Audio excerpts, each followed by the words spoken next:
Morning. Good morning. You made the They're headline. just trying and I'll cheat see on. that. Huh? What did I walk in with you? Hi, Martha. Not you this time, me again. What did I miss? Borrow your pen. Oh, absolutely. Oh,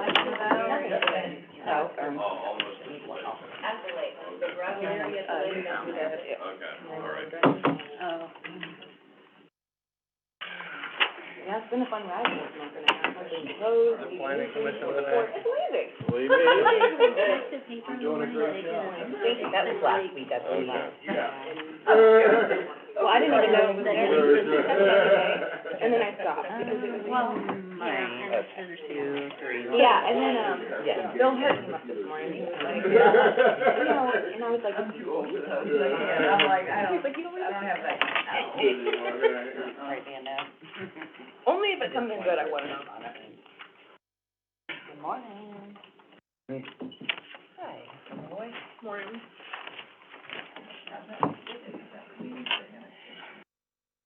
Mhm. 6 or 7. It's about what we've already talked about, Thank you so much. but none of your people know. Well, you're close.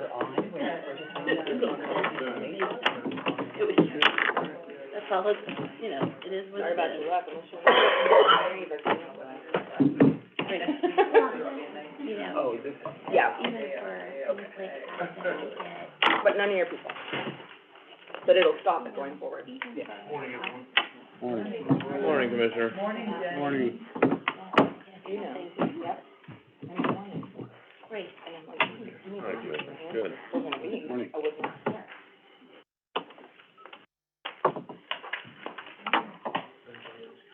Nothing changed. Great.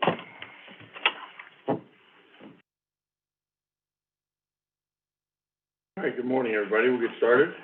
I got a little bit of a scratchy throat just from talking too much, so bear with me. You? We are audio taped again, so please, we're gonna still try to stick to the protocol of announcing your name before you speak.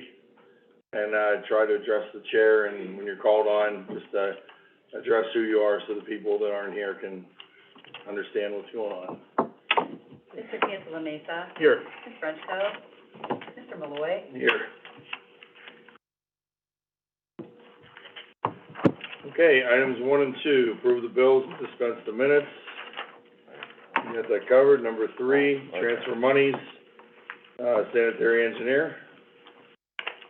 This is Bob Myrano from Sanitary Engineers. We have 3 money transfers this week. The $74,391 and $3,540 are our monthly reimbursements to the Brookfield District, which pays the water and electric bills for Fund 604 and 608, so we do that every month. And then the $27,561 transfer is Brookfield paying, the Brookfield Water District paying the administrative fee to the 600. Okay. Number 4, approve appropriations. Commissioners, ARPA 4,300 and 7,600, and Common Police Court 4,000. You know what those ones are? So, the 43. Martha Yoder. Yes, I'm sorry, Auditor Yoder, the 4,300 of, 4,300 and the 7,600, the 4,300, and it's a total of 11,900. So the 4,300 is for engineering at the fairgrounds, and 7,600 is for engineering at the JFS Park Porter window replacement project. And then on the Common Police Court, it's from a special revenue fund. They had the money, they're just appropriating that money, and it's for furniture and fixtures for their office. Thank you. Transfer appropriations, prosecutor, sanitary engineer, election board, and community development. All right, I'm gonna let Bob go ahead and do the sanitary engineer, and then I will. Okay, Bob, Sanitary Engineers, the $40,000 transfer is for Fund 435, which is our Bezetta and Mecca wastewater treatment plant project fund. We had an engineering modification, and we needed to move a little bit of money to cover that modification, so I transferred money from our transfers out appropriation to use the engineering line. The $1,500 amount is increasing the operational supplies in the Vienna office, and we're taking that money from workers' comp. And then I had two small amounts of $36.14 and $49. We had purchased some items from Quality Truck, and our PO came up a little short, so we had a negative balance, and this is to get rid of the negative balance on those. So the prosecutors, this is Martha Yoder, auditor. The prosecutor's office had some transfers, and again, these are transfers within a fund, line item to line item. They're not transfers from one fund to another. So they had some transfers, and they were, the $800, so $300 and $500 were transfers from contingencies to computer equipment and software and computer service and software, and they were in increments, and I'm not sure which is which, but they were in increments of $300 and $500. I have it as $800 on my sheet, so that's why it's a little bit different. And then the $400 one is contingencies to communication equipment. And then for the elections board, it was a transfer from operations supplies to computer equipment. And then for the community development, which is the planning commission, it was administrative cost reimbursement to advertising and printing. Okay, thank you again. Number 6, adopt the resolution celebrating 100th anniversary of Warren City Federation of Women's Clubs. The Board of Trumbull County Commissioners recognizes GFWC Warren City Federation of Women's Clubs for their faithful service and dedication in observing the accomplishments that women have made to society, both past and present. This one I want to bring up a little bit because we got a little flack from Commissioner Frenchco as far as putting these things on our agenda and our schedule. Tomorrow, I personally want like all these things on my schedule. This is something we'd be remiss if we didn't honor them or at least acknowledge 100th anniversary. I understand political things, political fundraisers, things of partisan vibe to them, but things that happen in the community, I think commissioners need to lead by example, and if we don't spread the word to the rest of the county employees to acknowledge or recognize or observe things, there's a lot of community members that put an awful lot of hard work into things like this, that need publicity. They do everything they can to let the public know what they're doing, and they're proud of their accomplishments, I'm sure. So this is something that I personally would like Amy to keep putting on her schedule. I'd like to know, even if it's other nonprofit groups that have golf outings, whatever they have, that to benefit them, that's something they're doing for the good of the community, that's gonna help them reach their goals to serve the public. Then it's us, our decision, of course, whether we go, whether we spend our own money, whether we spend campaign money, whether we spend county money, whatever it is, but we don't know about it, we can't make that decision. And that's not for Amy to sit there and scrutinize the campaign finance report, rules and regulations as to whether you should know about it, I should know about it, you should go, I should go, anything that way. So I do appreciate when info comes in, disseminating it out that way. And by putting it on the schedule doesn't mean we're doing it, doesn't mean we're assigned to it. It means I acknowledge it and I know about it. And if you don't like it, just ignore it. Hit the ignore, hit the decline, as I do many times and as you do. But it's not, there's nothing unethical, illegal about us knowing about something or being notified about something that's happening in our own community. So, I'd just like to say, I've had this conversation before with Commissioner Frenchco, and I strongly disagree with what she's saying, because she's saying that these things happen after hours and we're not, obligated to go there. But at the end of the day, the Board of County Commissioners are, for lack of a better term, sort of ambassadors for the county, the face of the county. We need to attend a lot of these functions as part of our role as the county commissioners, and you can say, well, that happens after hours. Well, when we leave here, we're still in our official capacity. That we never stop. It's not because you leave here and you put up your coat and you say, okay, I'm not a county commissioner anymore. you're still in that official capacity, whether you're on Facebook, whether you're, going to an event representing Trumbull County, those all occur in our official capacity. So I agree with Denny that these should stay on. They always have. We've always had good partners in the community. We wanna see our community thrive, and we wanna see these organizations thrive, so, I see no reason to take them off. Auditor? I had requested, and I'm taking off my auditor hat, and I'm a member of the, Warren City Federation and also a member of the committee for the 100th anniversary. So I had requested this resolution, and I just wanted to let you guys know that our president is unable to make it tomorrow, and she did ask me to accept the resolution on her behalf, and I will present it, or she will present it on Saturday at our celebration, and she did want me to make sure I got pictures tomorrow. Let me get it. Very good.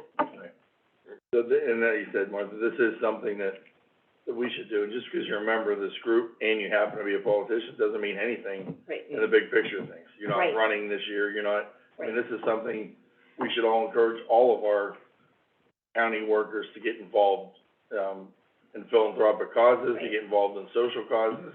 I mean, that's, again, leading by example in our community that we live in, Absolutely. and we're intertwined with that stuff. So to ignore it, or to choose one over another, I think that would be irresponsible if we shunned one group and went towards another group when they're both maybe the same IRS status or And type just of so mission folks statement. understand what the Warren City Federation is, because some people don't, it's an organization which has representatives from all the women's clubs, or most of the women's clubs in Trumbull County. Its goals are to just promote civic responsibility, community responsibility. At every meeting, we have a cause that we contribute to. We have a speaker that's usually someone from the community, from a community organization, for the betterment of the county. We promote each other's clubs and do things, to help our, the individual clubs succeed. So it's not a partisan thing. There are partisan clubs in it. There's the Republican women, which I'm a member of, in it, and there's also the Democratic women, which I'm obviously not a member of, and there's Legal Women Voters, but they're all women's clubs. That's the tie that binds, and we all want the best for our community. So I just want folks to understand this is not a partisan thing. And the only reason I happen to ask for the resolution as opposed to someone else is just because proximity. I'm here in the office. It was. That works good. And my guess is, there's all this scuttlebutt about it, she's probably gonna vote yes on it anyway. So it's one of those things of, And again, no, and then yes. for an understanding, when I went in and requested the resolution from Paula, I said, I bet you there was a resolution for the 90th, and because we were looking to, how to word the resolution, and sure enough, there was a resolution. So there's precedent from 10 years ago from doing a resolution, and again, you've done resolutions Right. for other things. So the clerk 10 years ago did a resolution, and the board 10 years ago, Yep, and we perhaps used it's that just for as the we're doing model, 10 right. years later. Yep. Okay. Number 7, to approve an agreement between Trumbull County Engineer, the Trumbull County Board of Commissioners, and the Economic Development Rail 2 Corporation. This agreement allows Trumbull County to pave and resurface a section of South Levitt Road, a county road within Warren Township, Trumbull County, Ohio. As presently, there is a railroad crossing not in use. In poor condition, it would be greatly improved for vehicular travel and safety by completely paving over the railroad crossing. Steve Gerber from the engineer's office. We're just asking the commissioners to approve the agreement between the office and the Economic Development Rail 2 Corporation, South Levitt Road this summer to pave over the railroad tracks at the intersection there. And it says just to make it. So we don't need to pull the tracks up per se, we're just gonna pave over it? They agreed to let us pave over it. If they ever decide to open up the tracks again, we'll take up the. Gotcha. Okay, number 8, to approve change order number 1 through 4 with Faust Construction, Inc., 1700 Wilson Avenue, Girard, Ohio, for the construction of the East Market Street North Road project. Change order number 1 is the amount of $0, or is that something we need to add in later? No. Okay. Change order number 2 is in the amount of 0. Change number 3 is to deduct the amount of $24,756, and change order number 4 is in the amount of $8,261. Change orders number 1 through 4 result in a decrease of $16,494 to the contract, which is now $518,000 to be funded by an 80% TMAQ SCBG grant received through Eastgate Regional Council of Governments, which is direct pay. The 20% local match will be provided by the engineer fund. No general revenue funds will be utilized. Change order number 1 through 4 necessary to reflect the final quantities of the project. And this is per, the recommendation of the county engineer and review of the prosecutor's office. This is Steve Gerber again from the engineer's office. It just kind of spells it out there. That project at East Market and North Road is finally finished, and change orders at the end of the change orders, it's a net decrease of $13,494.29. Okay. Very good. Number 9, approve the 23-24 proposals, specs for bid for traffic signal maintenance for the county engineers department, and authorize the board of commissioners clerk to advertise for sealed bids for traffic signal maintenance. Contract shall be in effect for 1 year, beginning July 7, 23, and ending July 6, 24, with the option of 2 extensions for an additional 1-year period, per request of the county engineer. Very from the engineer's office, this is just for the advertisement, is for the traffic signal maintenance program. We have several traffic signals throughout the county, we don't maintain those or go out and change the bulbs, we contract that out. Contract's expiring, so it needs to be rebid, for a 1-year term, and we.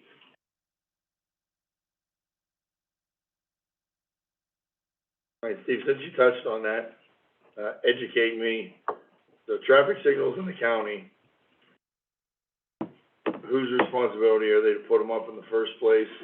Could it be a local municipality, the county municipality, the state?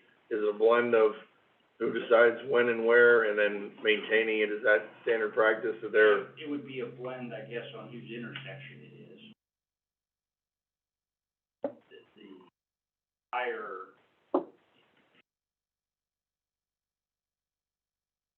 like if it's an ODOT or a state and a county road, that's an ODOT intersection. So then they maintain that intersection. The township and the county, of course, the county will. The city maintains their intersections. There's engineering studies if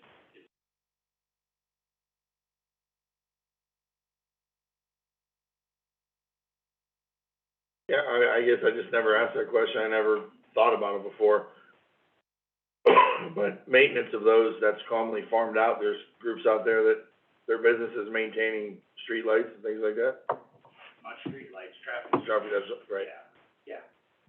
Yeah, so we call them, and tell them that the green light's out at Dover and South Main, that's one of them.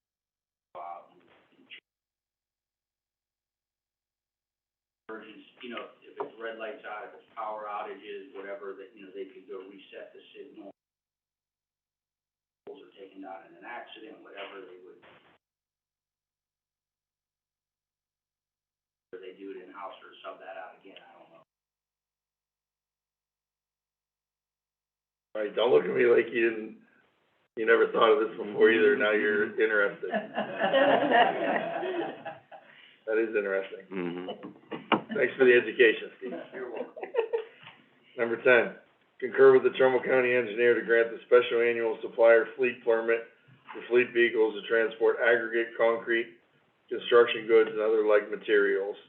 The site's located upon the load posted Trumbull County roadways, requested by companies listed: Breaker Dairy and Farm Service.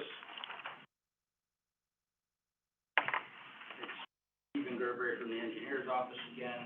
This is just an annual supplier permit request. This is actually a new company. Maybe you got stopped by the sheriff's office or heard about our permit process. And then number 11 is PI&I Motors. Yeah, those, PI&I, all steel coils, mills and processing plants, county, so they give permits for. And Steve, while you're up, right-of-way permits, Northeast Ohio Natural Corporation, Dominion East, and Bill Yance. These are, just, routine right-of-way permit requests that the Northeast Ohio Natural, Gas Corporation and Dominion East Ohio for gas service connections. One of them's in Farmington Township, the other township. And Bill Yance, is frontage ditch in his front yard, so he's putting in a catch basin. Okay, number 13, Beth Carmichael filed the Trumbull County Tourism Bureau report for March. And Beth, good PR in the news the other day with the the new van. the new van. That was really good. We knew Sharon. With ARP, it did get a lot of press coverage, and actually, she's already received 5 calls for new business that she hasn't had just because of that launch. So again, on her behalf, I would say thank you for that funding. She, finished funding with, so she, the $65,000 that the county gave her, and then received another loan for $30,000 or $35,000 to purchase a van. It's been wrapped at the commissioner's request. On the back of it does have Trumbull County. We have from Trumbull County Tourism, we have the state, lines coming from Columbus, Cleveland, and Pittsburgh, truly Trumbull, and then a little insignia with just some highlights of Trumbull County, so we were able to do that as well. Right, are the websites on there? Yes, trulytrumbull.com is on the back of ours. Yes. On the back, and, just another, thing, this Saturday is Warren Welcome Foxconn Day. We are encouraging everybody to get out on, Saturday morning at 10 o'clock at the Warren Amphitheater. This is in cooperation with Warren, Fund for Warren's Future, Warren City Schools, ADI. I'm sure I'm missing somebody, but we're working together to promote like 4 hours from 10 until 2 to encourage the people that are working at Foxconn to come in, experience Warren, experience the restaurants, things to do. Museums will be open. We have a special Google map that highlights all of those different places of people that have signed up. And, so 10 o'clock at the amphitheater is gonna be a pep rally.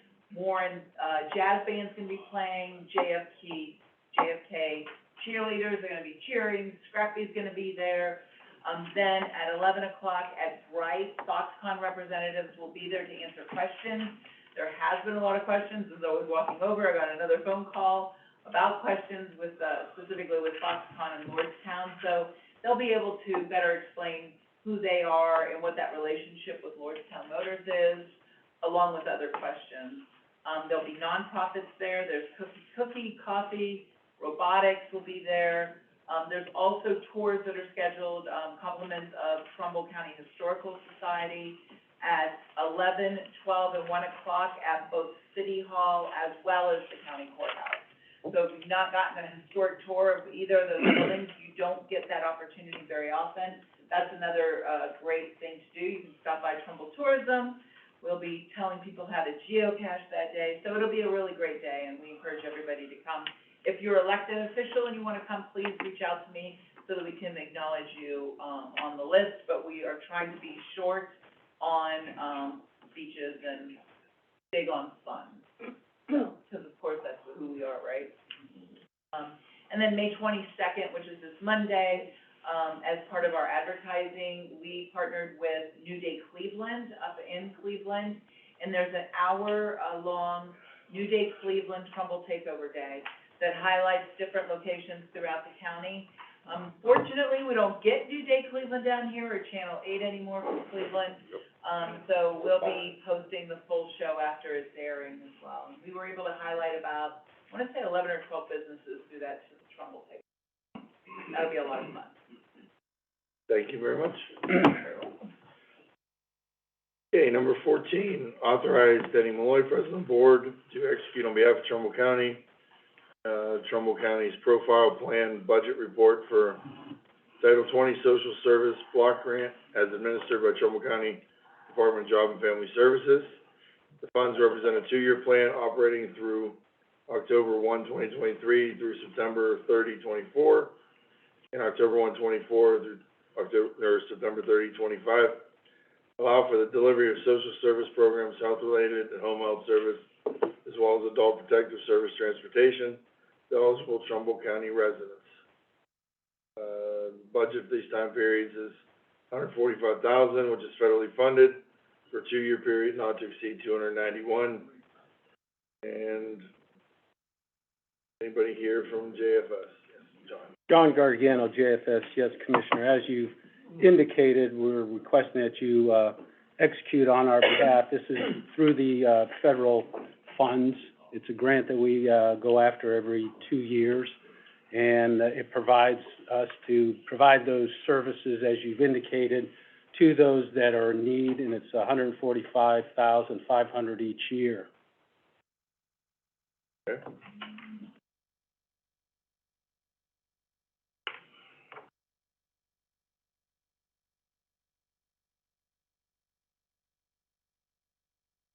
$15, approve change order number 1 with Caldwell Tanks, for Mineral Ridge Hydraulics Improvement Project.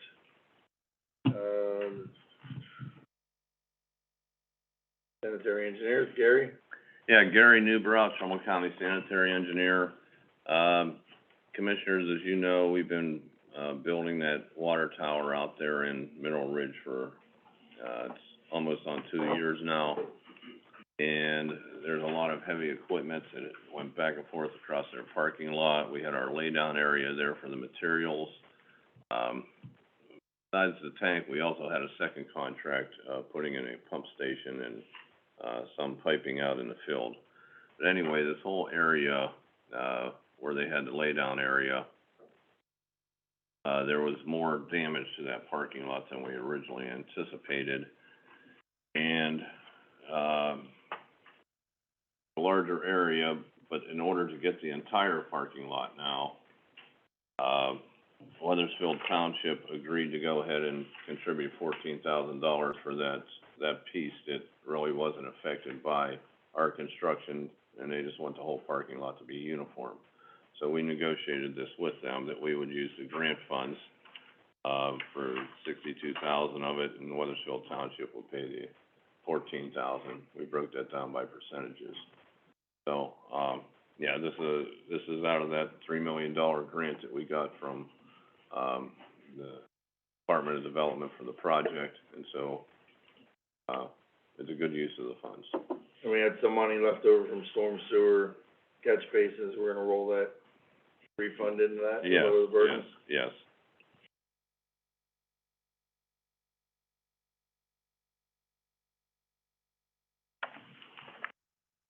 Number 16, concur with Trumbull County Planning Commission and amend agenda item dated January 9, 2013, authorizing the creation of the Belmont Avenue Community Reinvestment Area, and amended by resolution dated May 11, 2016, duly recorded in Journal Volume 144, reflect updates to Ohio Revised Code via Senate Bill 33, and it says school board approval is no longer required for any agreement that has a minimum tax collection of 25%. Permission is still not required. The board adopts a resolution waiving its right to such exemption. A CRA commercial industrial project does not require school board approval unless the project proposes to exempt more than 75% of the project's value. Senate Bill 33 eliminated the following fees, and that's basically, this is just making us in compliance with ORC. Paula? Oliver Bodecott, clerk. Commissioner, this is Nick Coggins from the Planning Commission. Go ahead, Nick, you got the floor. Yeah, so this is, there was an update to the Ohio Revised Code for, community reinvestment areas, which Liberty Township has one, that's managed by the Planning Commission and, overseen by the commissioners. So this update, it allows the CRA to go 75% for 15 years, for commercial and industrial, eliminates the mandatory annual fees and mandatory application fee. So this is to request the update to it, but it's, one of the limits are not gonna go as high as revised code allows for.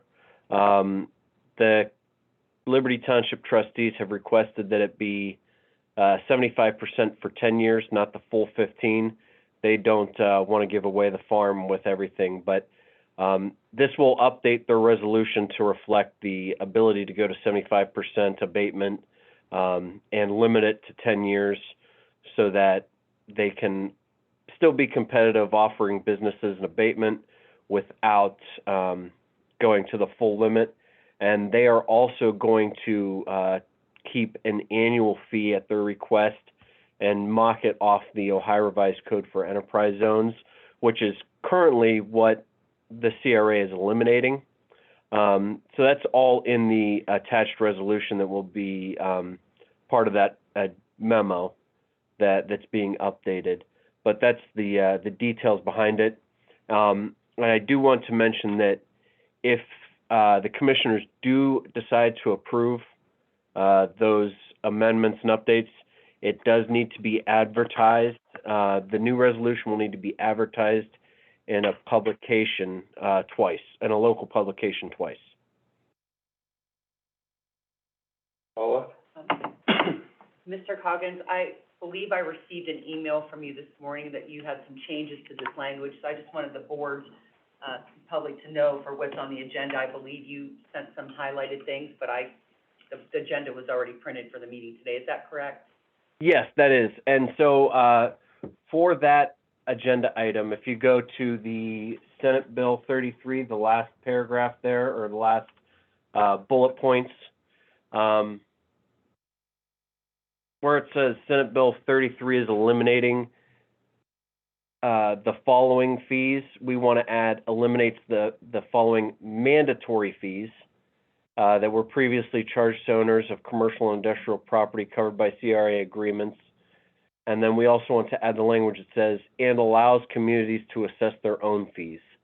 The update to revised code does eliminate the mandatory and allows for communities to add their own, so we want to reflect that because it is Liberty Township's intention to still charge an annual fee for participating in the program. Make those changes, thank you. We have trustee Chismore here from Liberty Township. Did you want to add anything, Greg? Well, I just think this is another toolbox for us in Liberty, but we had property.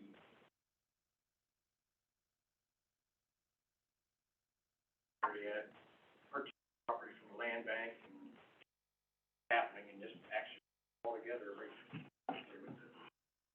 So maybe it's a question for Nick as opposed to, Nick, if Liberty is gonna just allow the 10-year as opposed to the allotted amount that they can, which is 15-year, and I get it, how does that needs to be changed later on? Would that just be done by their resolution, or if they wanted to extend that another 5 years? You know what I mean? I guess, or if they want to exceed that 10-year Right, because they can go up to 15, as you mentioned. the Ohio Revised Code will allow the CRA creation to go up to 15. With this resolution, they're limiting it at 10 years. So unless we go through this process to amend it again and allow it to go up to 15, this restricts what Liberty Township can negotiate too. You know. Okay. But if that does need to be changed, if there is something unforeseeable in the future where a company does request an extension of the abatement or, that Liberty Township sees fit to grant those other 5 years, they can do that? We just have to go through this process again? Yeah, we would need to go through this process to update the commissioner's resolution, advertise it twice in the paper, and if we do extend those limits, we may have to update the housing survey that is done on a case-by-case basis. And for this resolution, we have discussed it with the Ohio Department of Development representative, so we don't need to update the housing survey at this time because Senate bill was recently passed and this is bringing us to the limits that allows for it. But if in a later date we decide to change it, we will probably have to redo a housing survey for the CRA area. So a little bit additional work compared to what we're doing right now, but yes, more or less, we have to update the resolution and follow the guidelines. So we have a lot of existing CRAs out there. Is this gonna affect, how does this affect the other ones, the outstanding CRAs that we have? So the other ones, it is gonna be all based on their resolutions. The city of Warren city council will have to look at and see if they want to adopt. The only other one that the commissioners oversee is the Brookfield Township. Okay. And that has no active agreements. So we will have to pull that resolution out and see if the trustees are amicable to, updating it, or if they want to update it. That was not done at this time because they don't have any active agreements, and Liberty Township has a company that is ready to go and wants to take advantage of the extended limits of the CRA. Gotcha. Thank you, Dave. You're welcome. Thank you both. Okay, number 17, to accept the resignation of Mr. Roger Laird from his position as Operations Manager with Trumbull County 911 Center effective May 19th.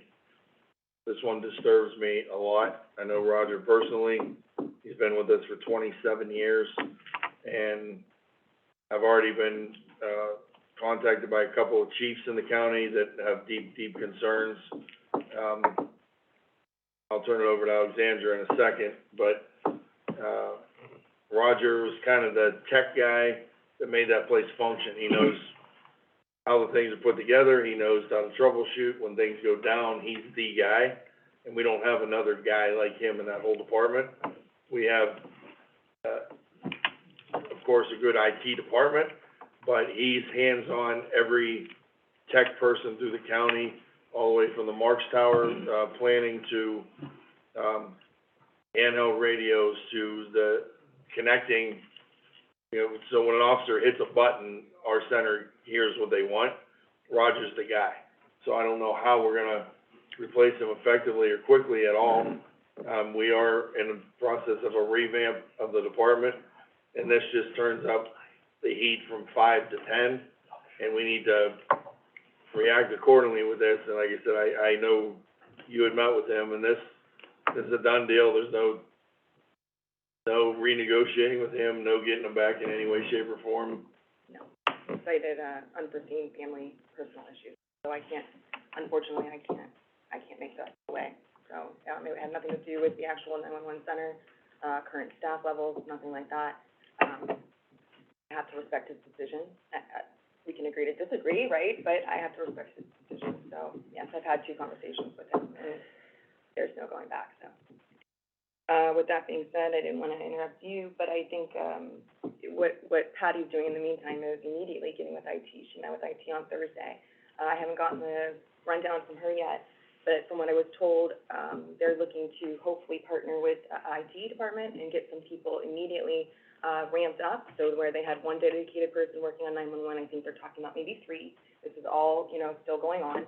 So it's gonna take me some time to figure out how we bridge the gap, because he literally only gave us 2 weeks, which is understandable. It's industry, industry standard, but it's this Friday. With that being said, once we find a permanent director, Patty, I wanna remind everybody that Patty did do this job before. So she did some of these jobs before she worked with Roger. She was very close in the operations and supervision of the whole department.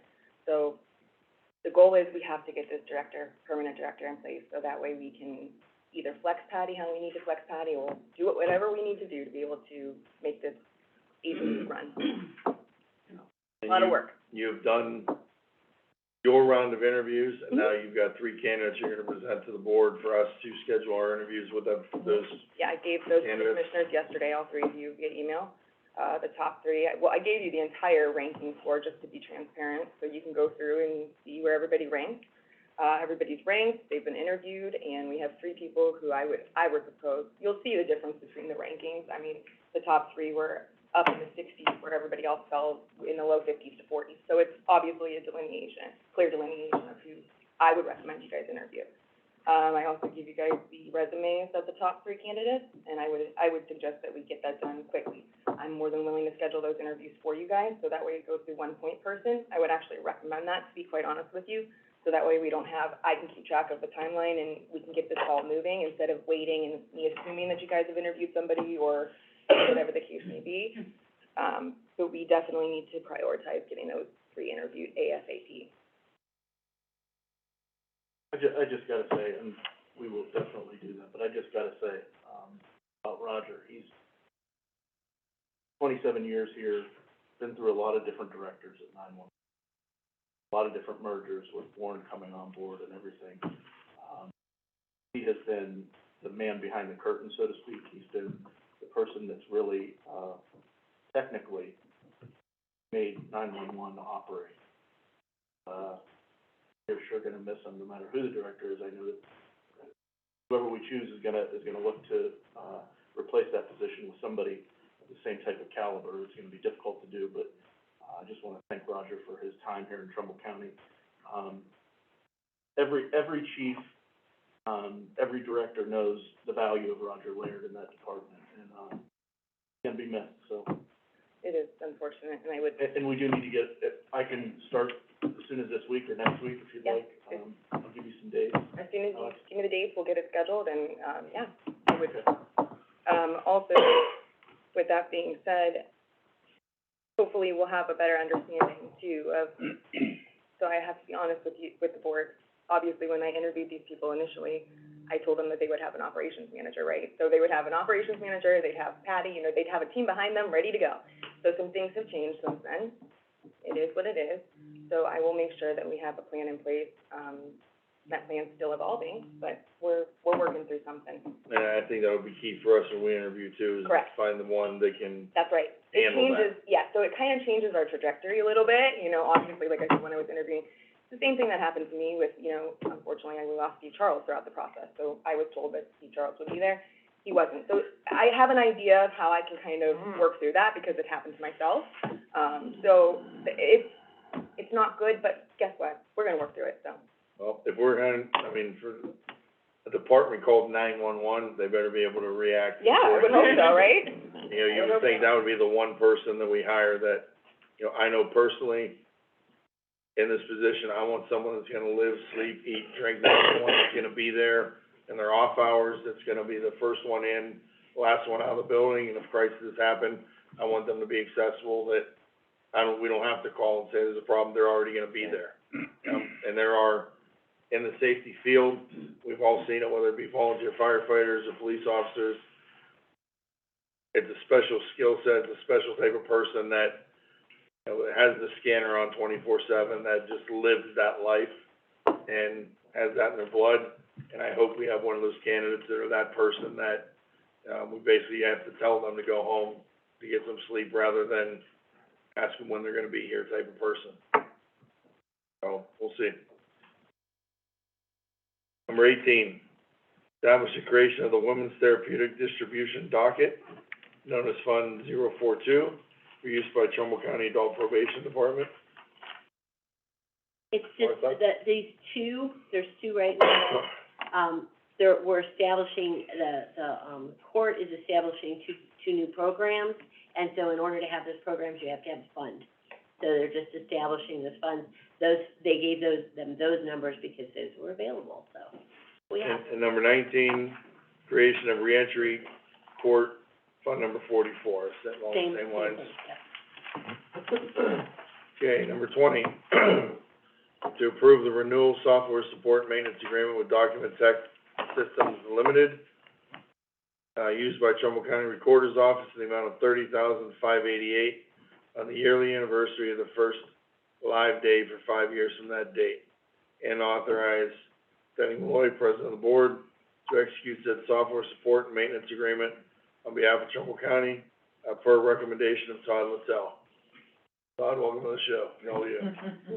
Thank you. This is again, just a renewal of our annual contract that we have with DTS, Document Technology Systems. They are our single source provider for my team to do their day-to-day interactions, provide that software. as well as our sole provider for the public to be able to search our records from here and also from home. We've had a good relationship with DTS. They're an Ohio company based out of Akron. And they're our single source provider. Our title searchers, attorneys, public who use them are very happy with them. And again, it's just a renewal. The prosecutor's office has already looked at the contract, and we made some changes based on what they recommended, which is the copy that you guys received.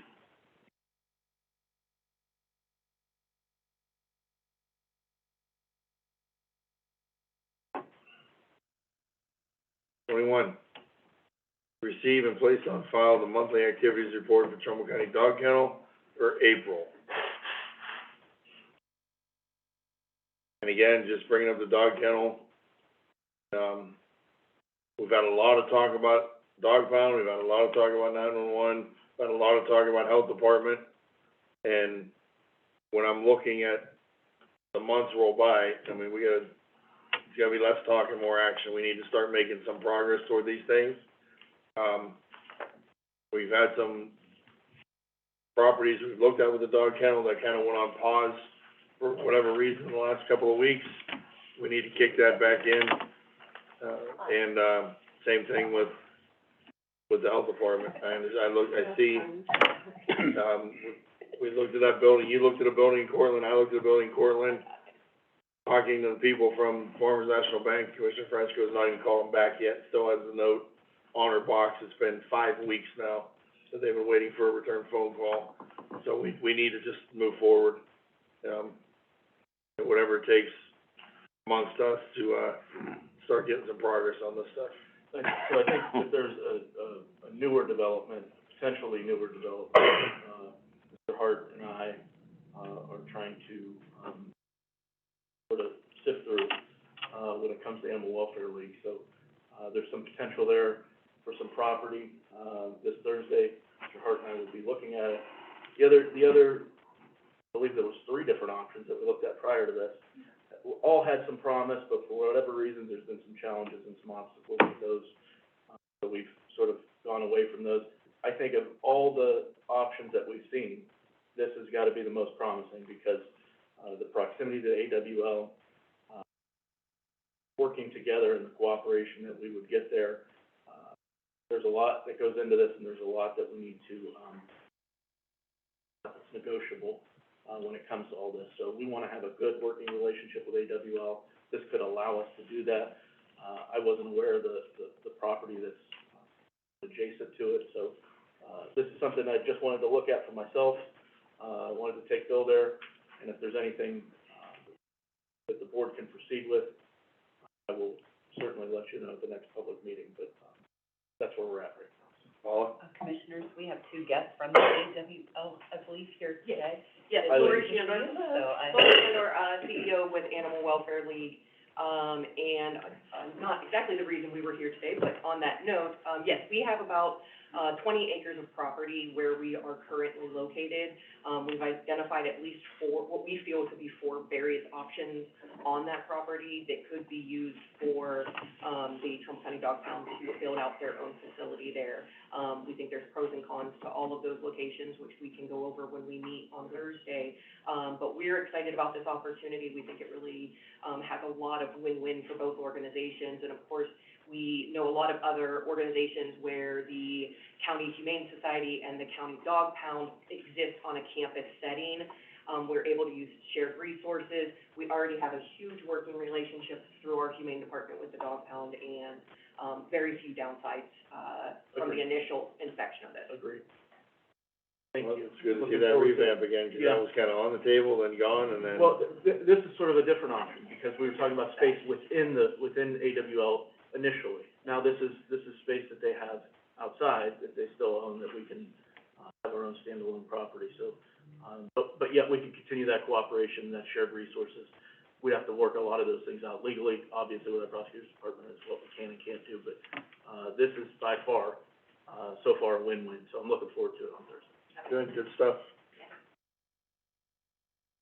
For 22, to go into executive session pursuant to ORC to discuss compensation of public employees and conducting and reviewing negotiations or bargaining session with public employees concerning the compensation of other terms and conditions of employment within Trumbull County Building Inspection Department. Is that tomorrow? Yeah, we don't. Reconvene to approve the reclassification of pay for the Secretary 2 position in Building Inspection Department from pay range 5, 7 years to pay range 7, pursuant to Article 29 of collective bargaining agreement. And 25, go into executive session again, review bargaining with AFSCME 2493, reconvene, and then approve a settlement agreement between us and the union. And 28, notify Ohio Department of Liquor Control the public hearing not requested on liquor permit application, Mexican restaurant on Belmont Avenue. Standard.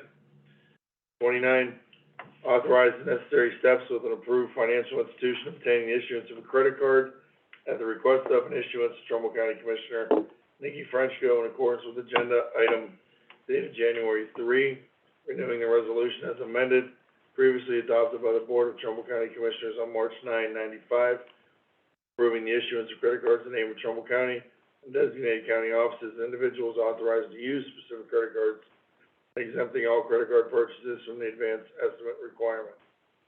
Use and issuance of credit cards to follow current guideline under RC 30127. Paula. Paula, the voter clock clerk. This is the first time I've taken on a process of getting a credit card for an elected official, but I'm working with Mr. Danzo, so the language is subject to change. I just wanted to put, the information out there so it's easy for them to help me.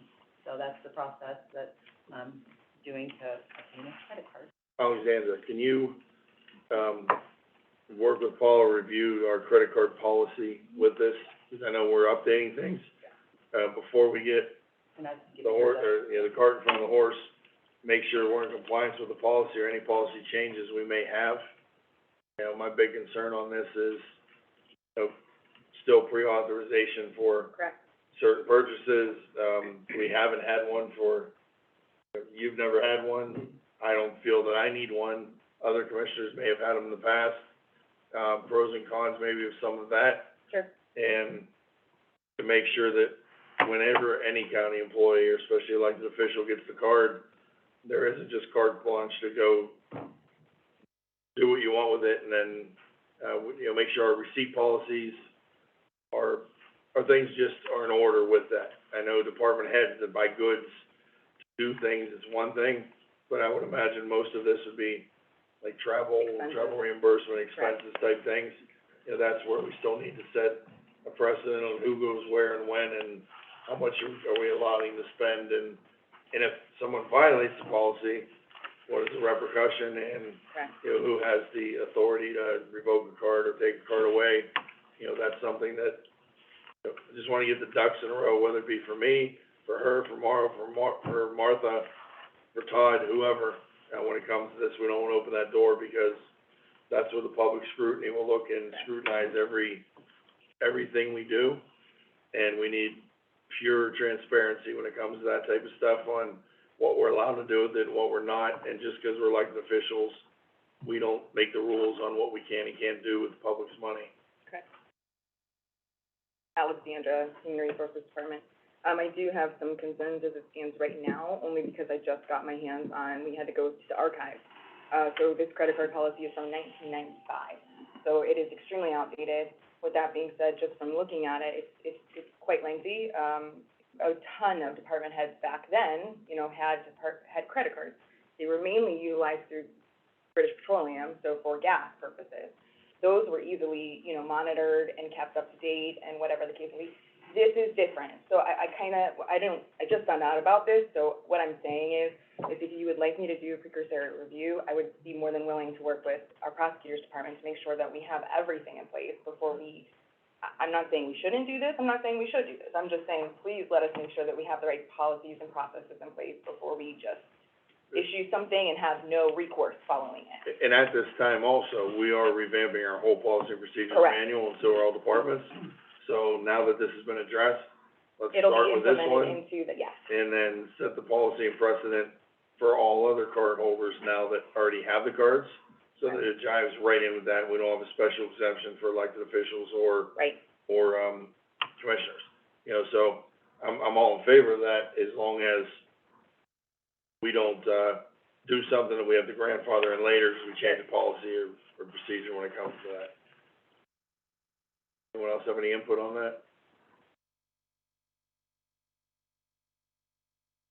And there are, you know, this isn't inventing a wheel, there are many businesses that have credit card policies for their employees, whether it be administrative people or, even the owners of companies still have policies and procedures, so the info is out there on how to follow suit with this, and there are other counties that we can follow suit to. This is something we should be able to just follow suit with what is the norm, or what is the common practice and policy and procedure when it comes to this.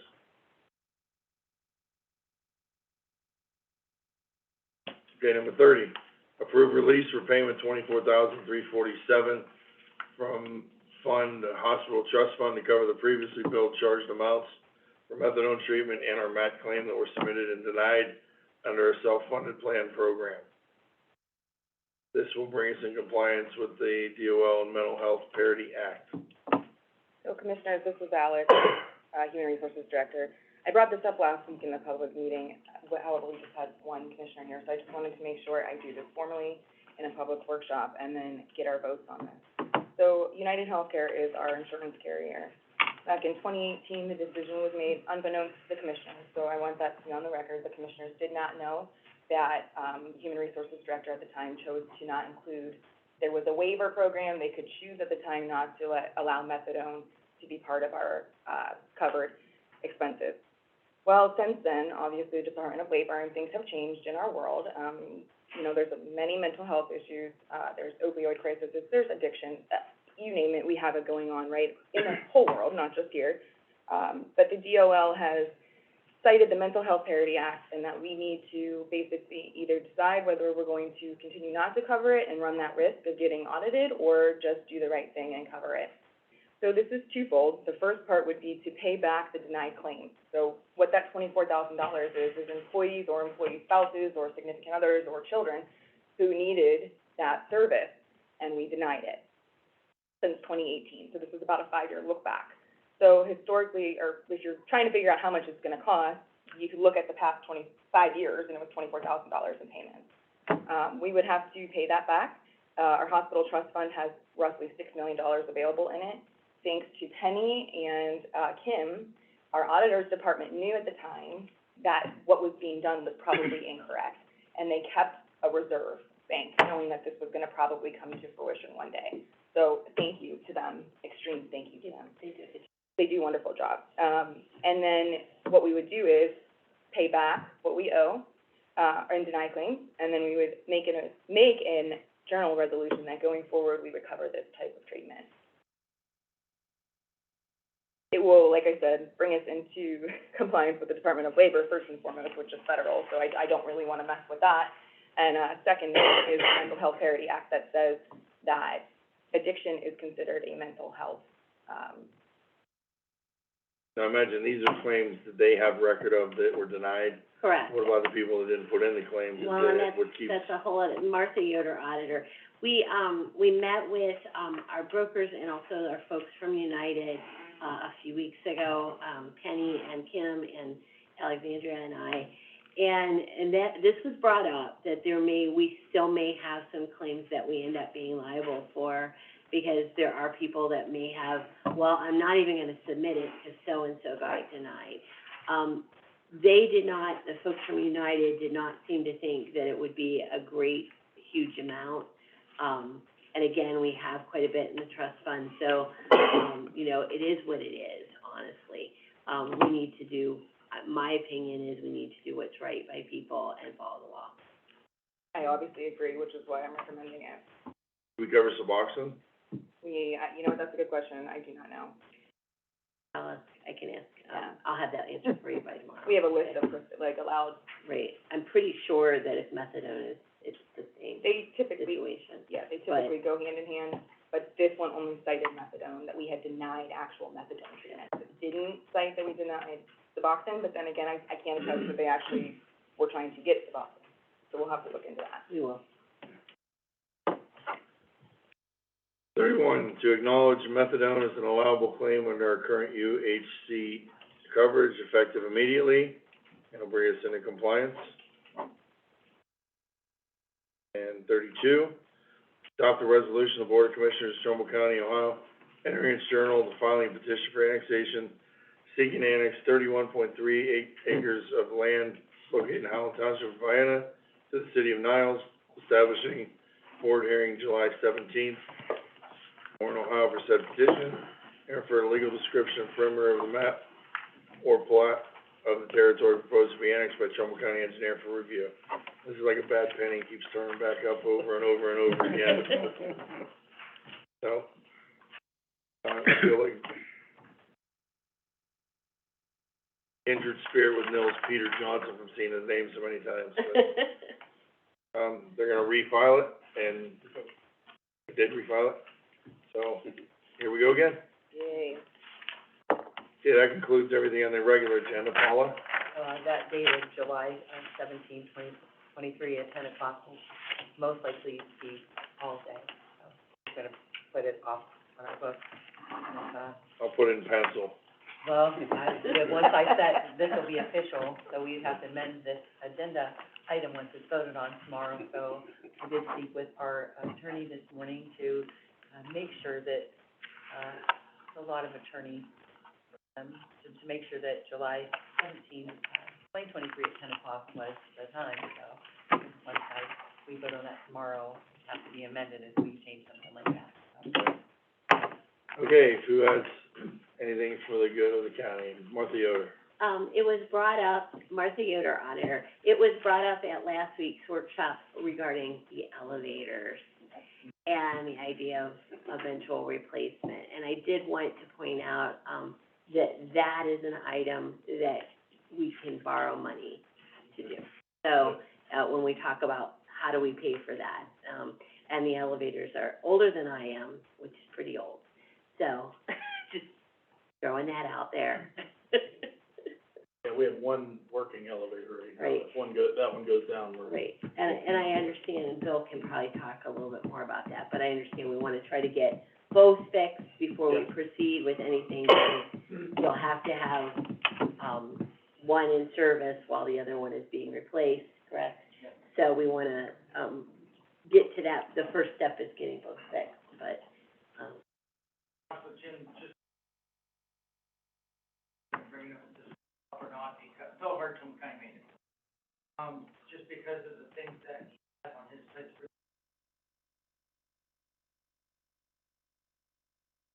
Work with, you know, to get an started, or, you know, just pick a person that's on the list, that's on the contracting list. Whatever we have to do to get it done. I mean, how I feel. I'm gonna start it right away. That's not, and just So, Martha Yoder again, just a reminder, as we're talking about buying property and things like that, combining those things into one thing to save us in fees as we do it. yep, so get started on whatever we gotta do. And present something to us and start it right away. Well, your options would be to hire a outside consulting firm to do plans, it out. Or there are, nationally bid contracts for, elevator repair people are already on the list. And they could be, that goes, in lieu of competitive bidding.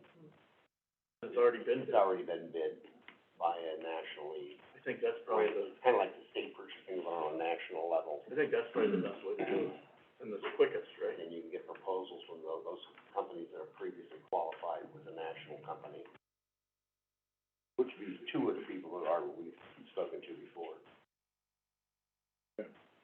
I think the latter option is the way, I mean, it's already been bid I on the agree. federal level, so it doesn't. State level. State I or don't imagine state there's level. too many people in the elevator repair business. No, you'd have to be one of the ranked companies, yeah. Get proposals from the ranked companies that would respond to them. All of them won't. Yeah, if you don't like the response, you always have the option to bid it out. Okay, Ms. Masaki, thank you. Alexandra? Alexandra, Human Resources Director. I had 2 calls, complaints, both last week at the end of the week. One was about our steps right here in the admin building. When you go to step up the steps, there's that little metal, and there underneath, the cement is chipping, and people are getting their foot caught in, and they're considering it a trip hazard. So from a health and safety perspective, oh, good, Bill. Bill's already on it. So I wanted to bring it to the public meeting. Sorry, Bill, I'm not blindsided you, but I want to make sure the commissioners are aware because people are Where we do this stuff, yeah. The other trip hazard that I got a call on is actually at the Board of Elections. Wonderful. Okay, so thank you, Bill. Thank you, Commissioners. Everything's taken care of then. Thank you. Good job, Alexander. No problem. I did all that by myself. Thanks, Bill.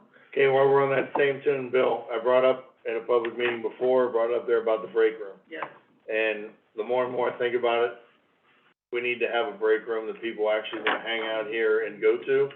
And what I'd like to do, or I'd like to get permission from you, is to work with you to put a team together between your maintenance, between, you know, even possibly, other county employees that have skills of whatever, of decorating or whatever, and putting a theme to the break room, making it something where people wanna go hang out, how we're gonna do the decor, from when you get off the elevator and make a right, make it kind of a lounge feel, something where they wanna go down and actually have their lunch there. And with that, I wanna look into better quality of the machines that are there. We did have a problem recently where the machines weren't working and they were empty.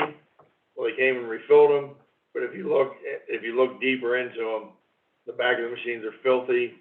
I mean, they're not giving us any love with that company. So, I would like to reach out to some of the other companies and see, hey, with a revamp, where maybe we get even some hot foods or whatever in there, we have enough employees in this building, and maybe department heads can, survey your own employees on their ideas, recommendations, how many of them would stay for lunch if we had something, of quality.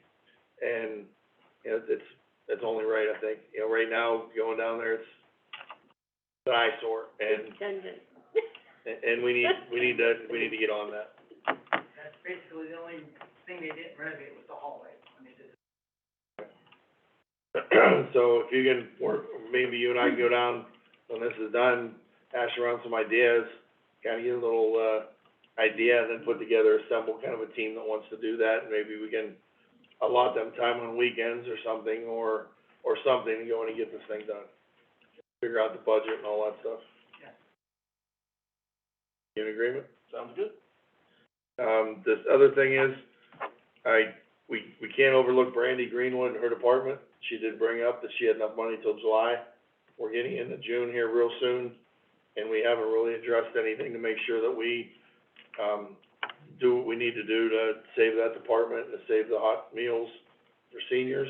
So that's something we need to reach out to her, see where we stand right now, meet with her potentially, and figure out where we're gonna get the money to keep this program going. One good thing, Commissioner, at the last, workshop, I know it was not really a workshop, just a meeting, with some of the department heads, but Brandy was there and had some good news. Direction Home has kicked in, a little bit more money, to the tune of, I think, over $100,000 to assist with that transition. So we're gonna be good for this year, minus about $25,000 to $30,000. So that's a big difference between 150 to 200 to now 25,000 to 30,000 that we can swing out of, say, sales tax or the general fund or wherever we need to. So that's gonna bridge the gap. She just needs a little bit now, because Direction Home has recognized that she needs that funding for the hot meals. So, there's been a little bit of an update, and good news, and good to hear, because I think she was nearly in tears with that, which, a lot of people just rely on those meals. I mean, there's different options out there for meals, but a lot of these people have been accustomed to hot, delivered meals. A lot of our drivers check on the individuals, they go the extra mile in elderly affairs. It's a program that we definitely don't wanna lose, but, hats off to Direction Home for stepping up and hopefully bridging that gap for the most part for this year, so we're in good shape. Okay, Mr. Masaki? Yes. ARPA, which ones do we have back from the attorney that we haven't addressed yet as far as potentially putting them on the agenda?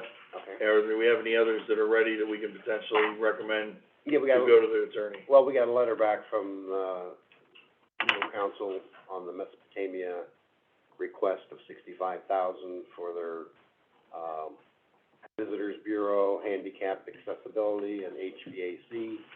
And she's approved that for up to $65,000. We have that one, we Yeah, can start I'm fine getting to ready. put that on the agenda. Yeah, we Can we put that on the agenda, Paula? Well, it's good, So, well, we have to go through the you gotta process. go through the process because, Yeah. Tanya's gotta write up the agenda item, and then she's gotta write up the other, Gotcha. Well, we have the opinion, but we have, but she's gotta write up the actual. right, corporate ARPA stuff. resolution, and we also have to enter into unfortunately, probably an 8-page agreement, which we've used for other ARPA regulations. Okay. So it's gonna be a little strange for some of these people to have to sign an 8-page agreement. If you read it, it's very onerous, so, but I mean, it's required. So we have that one, and we got, one that deals with the Bloomfield Community Commons. They requested $129,000. It was a new slate roof, sidewalks, and lamp posts. It's been approved for the sidewalks and lamp posts. The roof apparently was considered to be a pre-existing condition and not related to COVID. So therefore, there is a, okay for $194,000 plus 30, so it'd be $124,000 has been approved.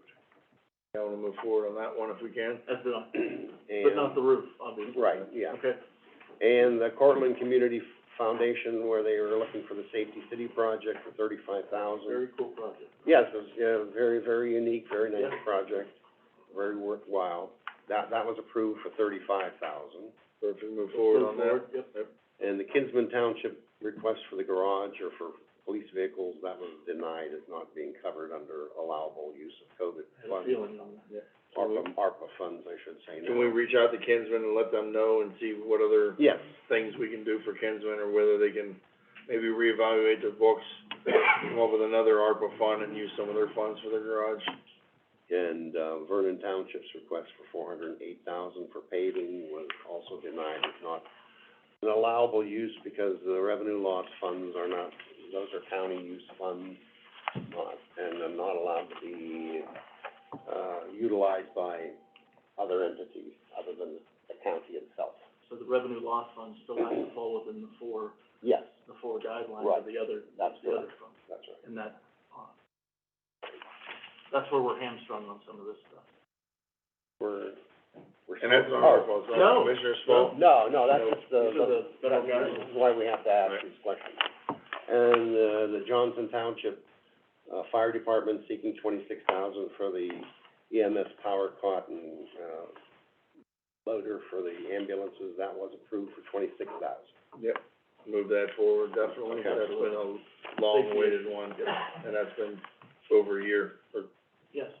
so, yeah, so that's Agreed. 1, 2, 3, 4 we can move forward on in this batch. And with that also, Well, we also have the approval for the $875,000 for the tower monies, but I'm still in conversation between the prosecutor and Tanya as to how we can acquire the equipment, because, Mr. Miller, who's been wonderful from the, state of Ohio in Columbus, he does all the Marks Towers. We have the shelter, which was officially bid out by the state of Ohio, so we can join in on that bid, but we still have to get a letter of approval saying we're authorized to do that from our ARPA lawyer. And then we have the balance of that money to purchase, sole source equipment from Motorola to equip the tower. I just, if Commissioner would allow, I'd like to preemptively, when we get all this done, I think it need to approve it now so that when it's done, it just goes on the agenda. We don't have to hold another, public meeting, because that's the most pressing that we have. Yeah, that's very I agree. important every day. I agree, so, I mean, it's approved, it's just a matter of how we purchase. Correct. And if it's Definitely helps. purchasing or anything like that. Are there any others out of that meeting that we had that we need to move over to legal that we haven't done yet? There is one that came in from Bezetta Township, I'd like to move that over to legal if we could, that was one that was, received sometime in the last 2 weeks. Get a copy of that? Can I look at it Yeah. real quick, 'cause Yeah. I haven't, I'm not gonna lie, I'm not familiar with it right now, I can't Okay. think of it. We've gotten so many. Yeah, there's about 60 or 70 pending now. You know what date it was, ballpark? Within the last 2 weeks. If the board would allow, one of the things that's really stuck out to me, as a unique and worthwhile project, I'd like to get a legal opinion on. Speaking of animals and, welfare league and our dog pound, Mr. Jason Cook with Healthy Hearts and Paws, is a tremendous, what he's building in Warren, he's building another, a site for dogs and cats. And chickens. And chickens. And anybody that knows Jason, he has a heart of gold, he's a hard worker, he assists with our, plight that we have with our dog kennel, as he does with Animal Welfare League. I'm sure you guys would stand up for him as well. He's been a joy to work with, and I think his project is gonna benefit Trumbull County. It's gonna benefit AWL, it's gonna benefit everybody, so, we wanna stand behind him, and if we can send that over to legal, I think that'd be. Yep, definitely. I think he was only asking for 25,000, right? It wasn't a lot, yeah. Oh, there is one more that was approved, was the Virgin Diamond, Gary's contribution, towards the other, monies. Alright. We need to do that. Yes, I was gonna ask that when we got to the end here, but Joan. I think you had, was there, I even drafted up the resolution and sent it over to you yesterday, if you Yes, I wanna have. forward that to Tanya, I don't know if you yeah, wanna we'll put it on her. always get it reviewed. Somewhere, I think there's some, was yours for 167 or 150 some? That's 167.5. For some reason, Tanya's always mentions 157. I don't know if I brought that letter with me or not. Let's see right here. Oh, 167,250. And she mentioned, Yeah, I can clarify it with her, if it's just a mathematical or a typo. So we have the same numbers. Okay. And then we'd also have to get a resolution because, the check would have to be drawn from the commissioner's share, the ARPA fund, so we'd have to have something for the agenda. It's paid, I know, ODOT, correct? Right. So get that information as to the ODOT and address and funding source for the next agenda. Okay. Here. Check Okay. payable, Treasurer of Ohio. All right, do I have that in the files? Yeah, it was, I Okay. attached it to the All right. application. Okay. Will the approved ones be on the agenda for tomorrow then? No, Okay. we got to get the wording, Tanya's Get gotta back come from up the with the attorney wording, before the we do that. agreements, Okay. all that, before we vote on it. But it's one step closer, probably within weeks. and we can see, we Week or monitor, 2 weeks. I mean, Yeah, it's a process. we don't have a Sharon Grover behind each of these, moving them through. He is on one, Flipping it. he is on the mess. We'll probably see he is on the some with mess mess I have file. no pop idea up what really you're talking quick. about. She has called a few times, but I couldn't tell her because, Understand, you know. yeah, but that's, I'm glad we had those public meetings, because Oh, now yeah. I understand clear, I think we all do a little bit, we can start the process rolling, and even with this, you know, this is less than $200,000 out of potentially $7 million for the townships, and some of them have to go back to the drawing board. Unfortunately, I would have liked to have seen Vernon and Kinsman both get a thumbs up, but if it doesn't qualify, it doesn't qualify. As you mentioned, maybe they have another project they can submit. It's on them to find one, if not. Animal welfare league, yes. Yes, I actually have a, modified proposal of our Okay, great. previously submitted. Yes. And I brought along my colleague, Diane King, she's our Chief Humane Officer, as the majority of our funding requests does, revolve around our Humane Department. Animal Welfare League is very, unique in the fact that we are a 501c3 nonprofit, Yes. but we also have law enforcement, abilities through the Ohio Revised Code. We are the only organization in Trumbull County that can enforce, humane law aside from the, police department and sheriff's department. We have seen, as well as nationwide and here locally, a huge surge in humane cases, since the COVID-19 pandemic. Partially due to mental health problems, partially due to housing, and financial insecurities, and it has taken a huge toll on our organization. We've had a 150% increase in the animals coming in through our humane department, just since 2020. We've had a 64% increase in the animals coming into our shelter overall. And we've had to increase our budget by 84% to cover the cost of caring for those animals and the additional staff needed to care for those animals that are coming in. If we were not doing this work, Jason Cook is amazing, this dog pound is amazing. We have the largest facility currently. Many organizations, including Jason, call us. Jason, was very publicly taking in a dog and some puppies, Sunday evening. Those are now at our facility and we're caring for them, and we do that a lot. Jason takes something after hours, and comes to us the next day. Diane works with Jason very closely through the humane, to make sure anything he's taking in that is a humane case is then appropriately prosecuted by the department. I see you've broken it down into different, almost different, out of the 250, different asks within the 250, I have, yes, which is based off helpful. of the public meetings. No, which is helpful. Yeah, based off of the public meetings, I've revamped the request to what I felt was more appropriate. And as I said, of the 250,000, 175 would go directly to impact the humane department. The rest would go to programming directly impacting residents of Trumbull County. Yes. Just off of looking at this, think that a lot of this would qualify, obviously. We all know, it's public knowledge that during COVID, people got pets, and now people are back to work. What do we do with the pets? So now we have a pet crisis.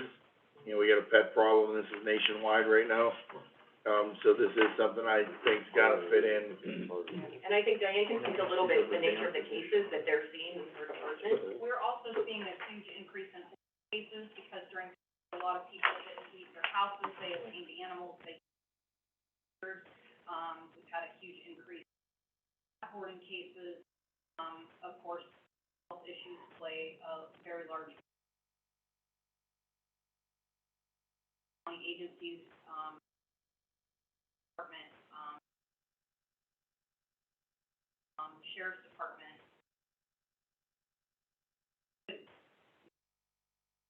On the amount of calls, and we're looking at upwards of 2,200 calls that our, two agents will respond to this year, as well as taking in, up to 1,000 animals simply through our humane department. That does not account for strays, our 24-hour sick and injured services, and So this is in replacement of the original? in replacement of. This is the new proposal, which is. Correct, and I It's can much more submit that affordable as well. electronically again as well, but I felt like after, I apologize, I was not able to attend the public hearings due to That's okay. conflict, but, I felt like after receiving the information that was shared there, this was a much more appropriate And request. that's why we did it, to make it easy and just, it is what it is, so everybody understands the process. At this point, I think we should send it over to legal and get a legal opinion. Well, did you submit it online yet? No, I have not, but Okay, I will, yeah, I do can do that that, Okay. as soon as I get back to Let's you. do that, let's do that, I thought you did, I'm sorry. That's And then, hopefully at our next public workshop, hookups. we could send it over to legal and get that opinion. This is much clearer even for me, Much clearer and but much we more gotta follow reasonable. the process. 600. so. Much more reasonable, by the way. As you know, there are a lot of unique needs out there, and we're trying to fill as many of those as we can, I so. know, but, my This is $600,000 definitely more one reasonable and for, something we can entertain. And, you know, I mean, any funding obviously is So something Tanya we greatly did approve appreciate it. Sure. You know, their department is very small, that's what I was it is Diane, who has multiple other jobs, and then the two I got full-time people agents calling are me out on the desperate, road, they need covering all of Trumbull County. So any funding we can to support them is huge.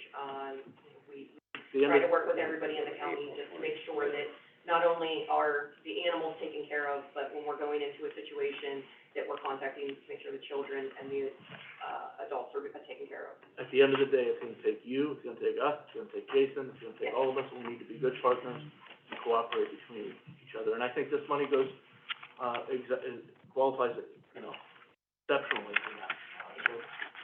We'll just have to wait and see, and once you submit it online, we'll send it over to legal, and then we'll Very good. Wonderful, we'll thank get it you. moving. Thank you. Thank you both Anybody for else? coming. Anybody else? Yes, ma'am. My name's Kim Lesko, from the Service Director for Portland, here on behalf of Mayor Trumbull. She submitted an ARPA request, in the amount of $750,000 for a water line improvement project in the city of Portland. Just a little bit about the project, and if you have any questions.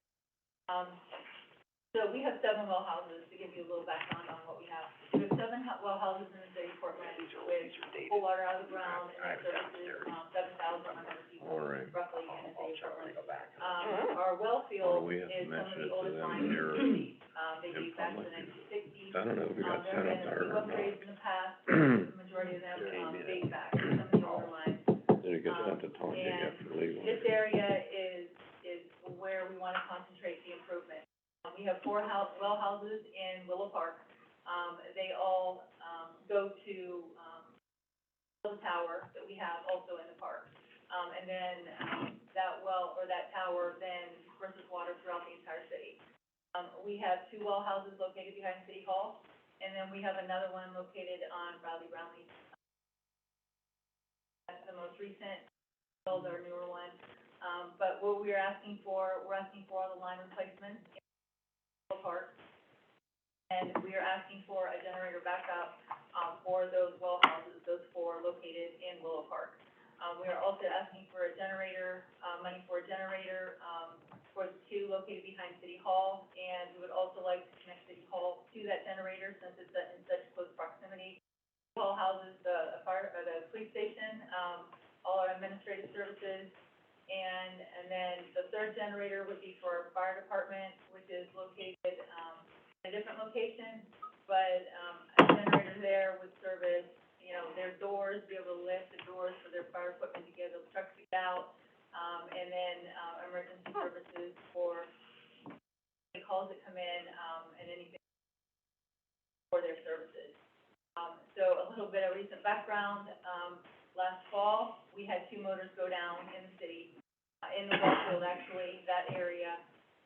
We had, a squirrel, of all things, trip out our 3-phase, which out 2 of our motors. So 2 of our well houses were down probably for a week or 2, probably 2 weeks. Those repaired. The recent storm, the generator, of course, or the generator we currently do have in the well field, it, was built in 1960, we installed it, used in 19. It has to be, manually. This isn't on, but we did lose, during that squirrel incident, we did lose motors, without 2 of our well houses for a period of time. This last recent windstorm, again, happened again. We were out, the city was out for about 12 hours, had no power. We did engage the generator, but again, we lost 2 of our motors. One twice, this would be the second time on well 1, and well 5, tripped out, and we lost that motor behind City Hall. So, a generator that automatically engages, natural gas generators, it just, we would prevent losing these motors and losing well houses. Lost twice, 2 twice now. We managed, but we're down a week without these. We're down at least a week. So, priority project for us, and that's why we were asking the commission. Is a project that qualifies into water line infrastructure replacement? I believe also do qualify that type of funding. I don't see a cost breakdown on this anywhere, like what a generator would cost versus the water lines. Is there more details on those? I believe she did. So the well field will run about 400 to 500,000. The generators, I'm estimating about $100,000 apiece for the two, that we need in, for the well houses, because they are three-phase, and then the fire department will be $50,000. Did you guys get ARPA funds out of Cortland City? We received $750,000, originally we were supposed to be that money was taken away from, so we only received. You put that towards, Right now I have a project going on West Main Street. We've had about 13 breaks since last. You can go down and count the number of patches that we've made. And right now it's in the design phase, so we are allocating some of that money towards that project. I've also had ARC on that money, so I'm trying to make it stretch as far as they possibly can for any water line improvement projects. There were some that went to the police department, and, we have about $200,000 left over that we are willing to, for 20% project, all field project.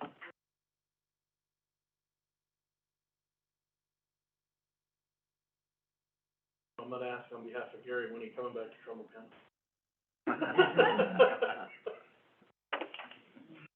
Oh, she does a great job, you do a You great might job. argue that. Yeah. Well, she's been missed greatly, sorely since she left. I mean, she's an excellent worker for us. I know she was, and we miss her. She does a tremendous job with city clerk. okay. And this has been done online also at the same time? I believe the mayor has submitted it, yes. Okay. Major, you have anything?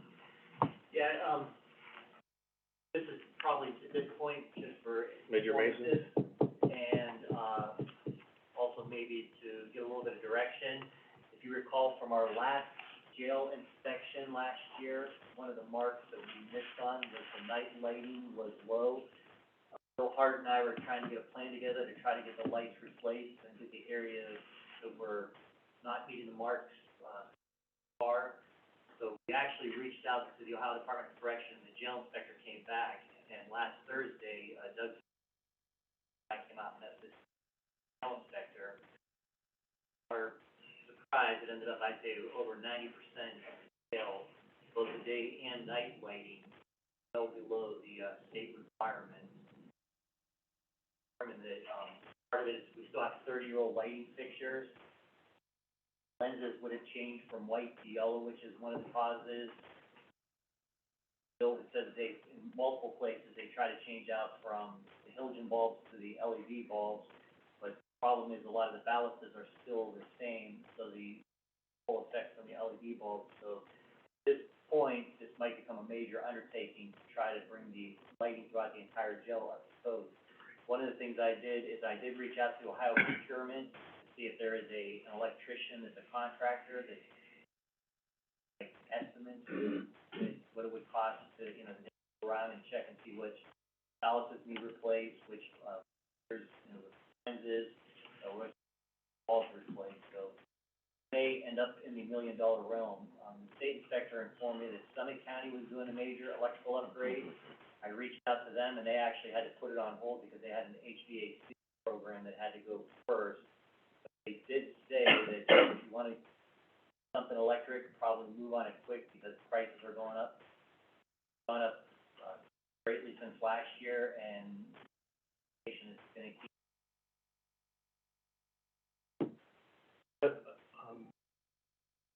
On a good note, I guess. There a good note? There's a good note, you failed to mention this. The last inspection, I mean, we're 95% in compliance, though, correct? Correct. There's been a lot of talk about, we're out of compliance and all that. If lighting is, I know it's an expensive fix, but, the jail inspection was like 95 to 97%. 98. 98, okay, yes. But this is one of the glaring, unfortunately, the glaring issue. Again, Two fog. of them. There actually isn't enough glare. One of the things Lack to of be glare. aware of is this is a expensive endeavor that might be too much of a burden on the county. One of the things that options that we might be able to pursue would be if we do put a plan in place and say that we'll do it over phases over years, we could request a variance from the Department of Corrections out of standard in some places, as long as we're working Working towards towards the that. standard, we might be able to get variances, so that instead of like a one-year project, we could break this down into multiple years. Grants available from the state on any of that? I would imagine, especially if we look at, you know, energy saving bulbs and Sure. maybe some places in some of the common areas, try to get those like the touchless lights where they go off in the rest area cycle and come on, you know, they're. So you're putting it on a radar right now, or? Right now, I put it on the radar, and one of the things that I wanna try to do is find somebody that can maybe come in and give us at least an estimate of what all needs done and kind of the price range that we're looking at. Fine with that. Probably need to have to do that anyway, no matter what. No matter if we, you know, get the variance or if we move along all in one shot, so we need to know what we're up against. Thank you. Anybody else? Yeah, Commissioners, this is what Gary I was- Newbrow. Yeah, Gary Newbrow, sanitary engineer, and this is what I was just discussing with Jim. I put in another ARP application for the, service lateral connections. And I got residents calling me from State Road and, there's also some up in West Farmington, and they need connected now. The sewer's available, they need connected. I told them I put in the ARP application for it. I'm just wondering on that one, if it hasn't been sent to Tanya yet for legal, I think I wanna request now since to the get meetings sent have up been a there. little disjointed lately, Yeah. it may not have happened. It's okay, But it was for the countywide service, sanitary lateral program. this is gonna benefit homeowners and businesses throughout the county. and Yes, a lot of our yes, townships directly. and State Road, we haven't sent out the applications yet, but I'm thinking there's about 10 to 15 houses up there.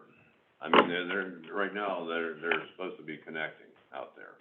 Health department's gonna start getting on them, but I got some people out there of modest means, they're calling me, they're in a panic, what am I gonna do? I don't have the money for this. And then we got another half dozen Not up to in West, mention the people that have been waiting, yeah. that don't have. Yeah, and then there's another half dozen up in West Farmington where Emily didn't have enough money to connect them, and they're qualified. And What was the dollar figure on that? I put in for 60 connections countywide, for 600,000. And what this will also do is help us, as we get these ones on State Road and West Farmington, and we still got some stragglers out in Belmont Park, this will still leave us some for, Yankee Lake. When that one's done, 'cause it's not an LMI area, but there's probably 10 to 20 houses out there that will qualify, that'll need the assistance also. And, Heat and Shoot, I'm not sure if we have enough in the kitty right now to get all them with the CDBG funds that we have available. So there may be a few in Heat and Shoot we'll be able to get in also. And, Stewart Road,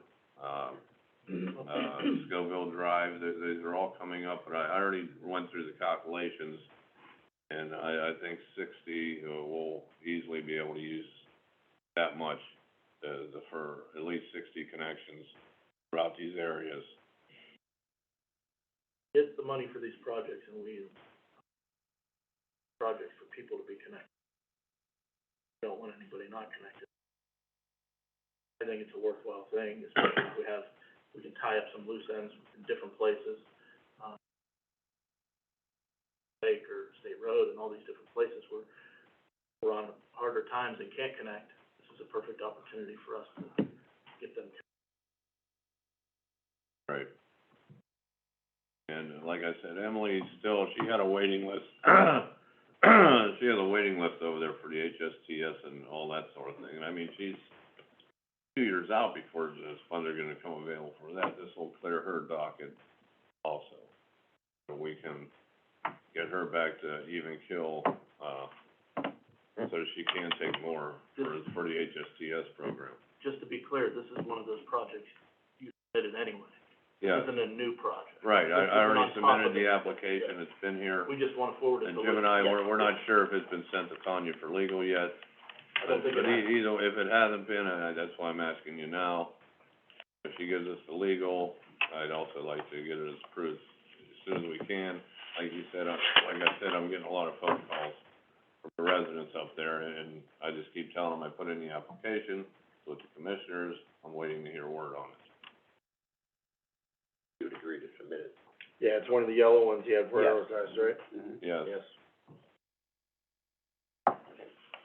Gary, also, we were supposed to have a water rate increase meeting tomorrow night, that's been canceled, Yeah, that's, Never scheduled. never scheduled, and oh, that's We were when just we trying, were we were gonna attempting schedule it, but then we got closer, Paula called me, and let me know that there's a conflict with that tomorrow night. We'll get with you on a, All right, I'm looking at maybe 2 weeks from now. He said next week looks busy for him, but the week after, I'll call back over and see if we can set, I'm thinking it's supposed to be tomorrow at 6 P.M., I'm thinking let's just skip it 2 weeks, 2 Wednesdays from tomorrow at 6 P.M. look at that date, and see how that works.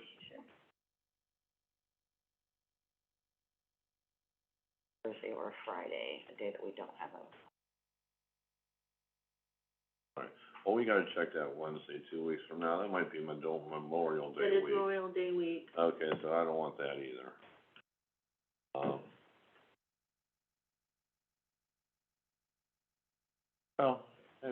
I guess we could still do it. But would that have any effect on it if we were off on the Monday, but we had the meeting on the Wednesday? regular meeting or this meeting? I'm A regular thinking- meeting would be Thursday, that one. Yeah, so would you wanna do it on the Thursday of Memorial Day week? Wednesday? I'm not seeing, I didn't look at my calendar. Okay, all right, okay, well, I'll look at that. Okay, anybody else have anything for the good of Trumbull County? Alexander? I just have, Alex, Human Resources Director, I just have one more additional thing. I talked last week in the in the workshop, but this one, we have both of you here now. So it is Managed Care Open Enrollment Month for May for your workman's comp. I do need to have a decision made by next week, whether we wanna entertain, presentations from other vendors. So we are currently with Minutemen Ohio Workman's Comp, we've been with them for a year. We can view their report cards for your workman's comp, has it all out there, I've reviewed everything, actually, Minutemen scores higher than Sedgwick in multiple categories. And I'm now having a bid war with Sedgwick, which is interesting, so I have people directly from Sedgwick calling to do presentations, and then I have third parties who are selling Sedgwick calling. So, it's up to the commissioners, I don't have the authority to say yes or no, you guys want a presentation. If you're asking Human Resources, my advice is to stick with Minutemen, they've been doing good for us.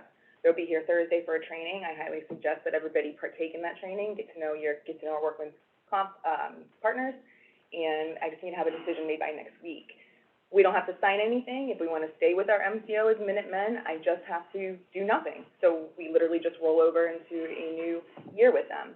However, if we wanna entertain other presentations from other MCOs, then we do need to have those in, and we have to have those conversations done by the end of May. We ever did presentations except for 2 years ago.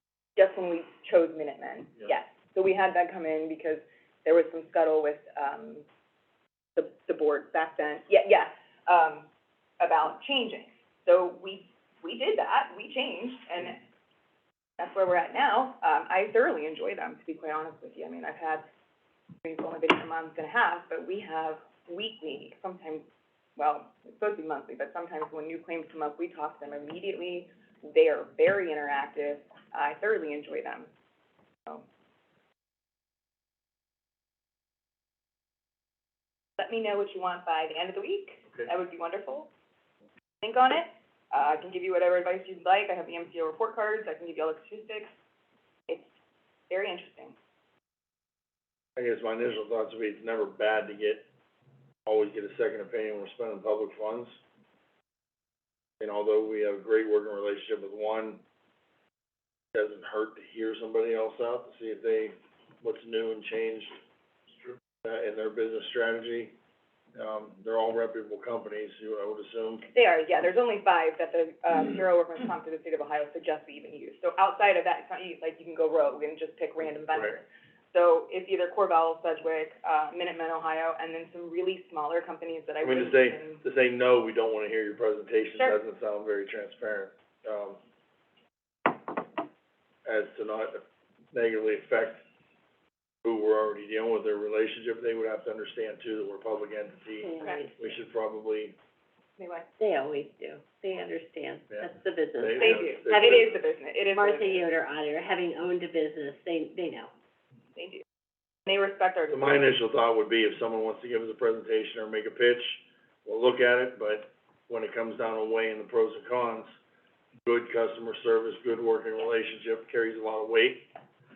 But a lot of times things come down to the dollar too, and if there is a big change or a big cost savings, we have to look at that. I mean, we'd be remiss if we didn't. And for the other company, they've always gotta stay on their toes too, to make sure that they're not getting out-competed by the competition either. That's what's in the best interest of the citizens, so. So, with that being said, time is of the essence, so if you want, I'm gonna get Sedgwick set up to come in next week. We then have to entertain each presentation from each, so it'll be Sedgwick times 2, just so I'm being fully transparent with you guys. So it'll be Sedgwick, from Sedgwick, the actual vice president wants to come in and do presentation, and then we have Sedgwick through a gentleman named Robert Carr, who sells it as a third party. So we would have to entertain both then, if that's, just so I'm being fully transparent, those are the only 2 who have reached out for presentation. Yeah, and then we have Sedgwick as our TPA, so Bureau of Workman's Comp is two different So entities. does Sedgwick, by Sedgwick, know that Sedgwick by another company? I had that very Wants to do tough that too? conversation with them yesterday, and I told them that I was not thrilled with how this process has been going, to be quite frank with you.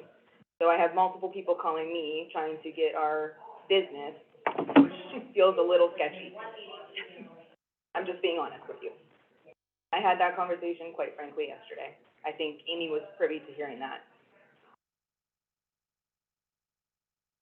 Something seems a little off to me. I'm just gonna throw it out there. Well, let's, But we can have those conversations, let's and we'll have the let you guys conversation. make that decision, yeah.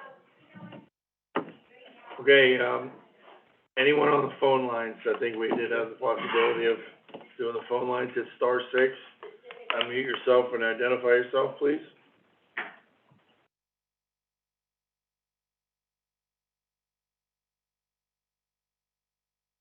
Nobody on the phone lines? Just for the record, we did have 20 people in attendance here today, at any given time. And I wanna thank everyone for coming, for putting your effort into it. Thank you for still meeting with people last week when I was unavailable. And, look forward to the meeting tomorrow and our next public meeting next Tuesday at the same time. Oh, public, yes, yeah. Yes. 10 a.m. this one. Sounds good. Okay, I entertain a motion to adjourn. Make that motion. Second? Mr. Cantala Mesa, Yes. Mr. Malloy, Yes.